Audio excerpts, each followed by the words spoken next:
अब देख लेते हैं हमारे चैप्टर का नेक्स्ट टॉपिक, जो कि है फ्रिक्शन अननेसेसरी एविल। नाम से ही पता चल रहा है अननेसेसरी एविल, मतलब ये नेसेसरी तो है, जरूरी तो है, बट ये एविल भी है। कैसे? तो चलिए देखते हैं। मानिए आप एग्जाम आपके खत्म हुआ है, आप सोचो चलो आज दोस्तों के साथ खेलने चलते हैं या फिर कहीं पार्टी पे चलते हैं। आपने अपने फ्रेंड्स को कॉल लगाया कि चलो भाई आज पार्टी पे चलते हैं, चलो गाइस आज पार्टी पे चल रहे हैं।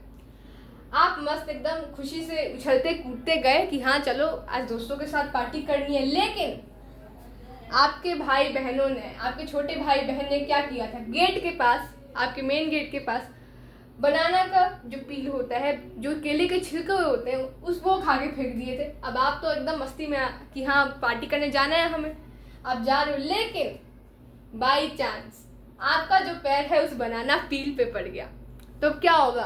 ऑफ कोर्स फिसल के गिर जाओगे। तो ऐसा क्यों हुआ?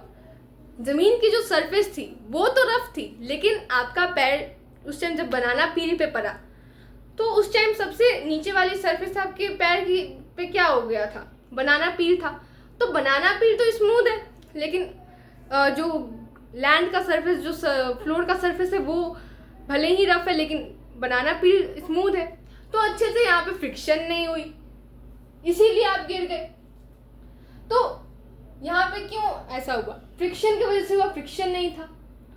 या फिर आप मडी एरियाज में जाते हो जब रेन वगैरह होता है, तो उस टाइम पे कीचड़ जो होता है उस टाइम पे भी लोग गिर जाते हैं। उस टाइम पे हमारे पेरेंट्स बोलते हैं कि नए जूते पहनो, खांचे वाले जूते पहनो, ऐसे जूते जो घिस गए हैं वो जूते मत पहना करो। तो इस टाइम पर भी फ्रिक्शन जरूरी है, क्योंकि अगर आप स्लिपरी जूते पहन के जाओगे तो बहुत ज़्यादा चांसेस है, हाई चांसेस है कि आप फिसल के गिर जाओगे।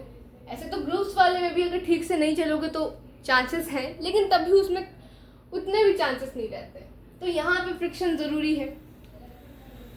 आप नॉर्मल जब चलते हो, नॉर्मल चलने के लिए भी फ्रिक्शन ज़रूरी है, भागने के लिए भी फ्रिक्शन ज़रूरी है।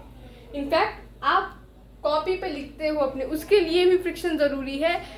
कॉपी पे लिखने के लिए, और आपके स्कूल में क्या होता होगा, हमारे नॉर्मली स्कूल्स में क्या होता है, वो चौक वाले जो बोर्ड्स होते हैं वो यूज़ होते हैं। तो जो चौक वाले बोर्ड्स यूज़ होते हैं, वहाँ पर बोर्ड पर लिखने के लिए भी, या फिर मैं यहाँ पे अभी क्या कर रही हूँ, मार्कर से यहाँ पे लिख रही हूँ बोर्ड पे, लिखने के लिए भी हमें फ्रिक्शन की ज़रूरत है।